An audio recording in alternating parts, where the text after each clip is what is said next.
by September 15th, we're supposed to have the actual what's gonna be in the reconciliation budget. All the Biden stuff, the infrastructure stuff, the climate change stuff that's supposed to be there, $3.5 trillion that's supposed to be there, but will it be? Okay, I wanna talk about a few of the reasons to believe that if anything passes, and I'm still not sure that anything will, that it might not look like how it looks now. So let's talk about a few of the things. So some of it is statements, some of it is amendments from the Votorama. So Democratic senators introduced amendments to the resolution as well. Senator Ron Wyden, chair of the Senate Finance Committee, offered an amendment expressing support for tax increases on the nation's richest 0.1%. That measure failed after Senators Kirsten Sinema, Jeanne Shaheen, and Maggie Hassan joined every Republican in voting no. So Sinema's not the only one that voted no, but even though it was going to fail anyway, Sinema wanted to make sure that she went down on the record as, we're not gonna raise taxes on the people who live in mountains of gold, the top 0.1%. And it's not even a specific tax. It's just, hey, let's look into it. This is a possible way to pay for this. And she was like, no. That's not good, JR, to start off with. Yeah, well, we already see that coming. And again, that should be questioned immediately. So what's the problem here?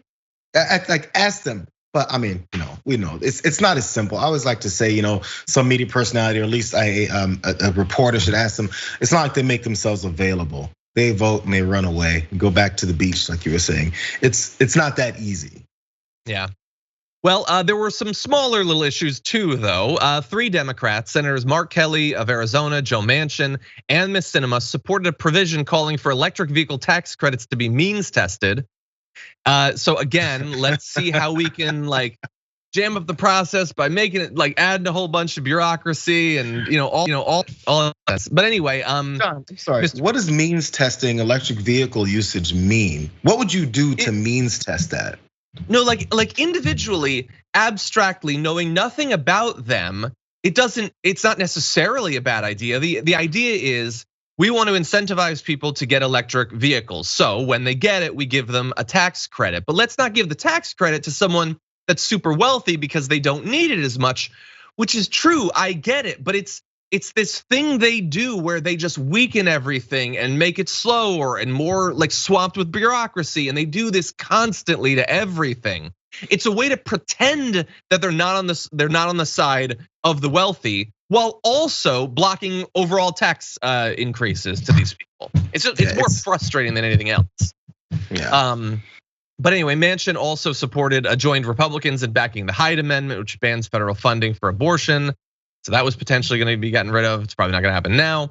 Manchin also voted with the Republicans to adopt an amendment from Senator Tom Cotton to try to block the teaching of so-called critical race theory in public schools, including in kindergartens. It literally said that you can't teach it in kindergartens. I don't think they were. That passed, by the way.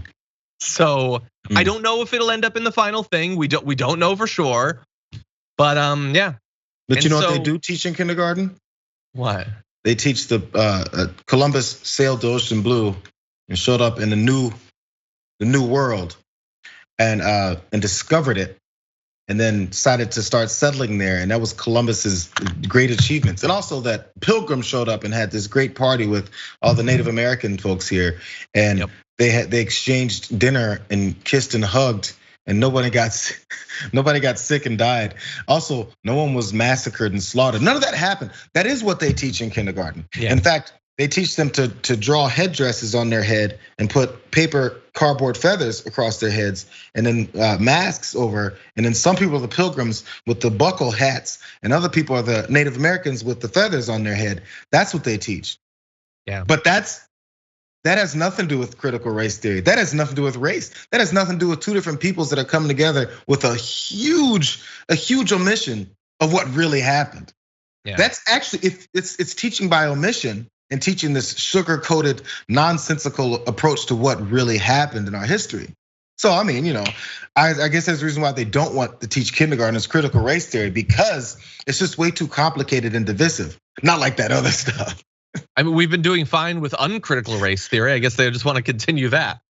Yeah, and you're totally right. I mean, look, I understand that some things are a little harsh. You might wait until people are older, but you could not teach about Christopher Columbus, I suppose. And if you're going to, you can maybe point out like, hey, Christopher Columbus, like, well, yeah, he made it here. He thought he was going somewhere else, but like people were like super ignorant back then. They didn't know anything about the world, and few do now. But he eventually got here. And then eventually he used kids of your age as sort of like sexual like tools. Like he'd give them to people who pleased him and like took them away from people who didn't. Like there was this weird thing where they like did massive human trafficking of kids and then they'd kill people who didn't give them the gold they want. It was rough, kind of. Okay, they're not gonna do that in kindergarten, but eventually you should learn it because every bit of that is true.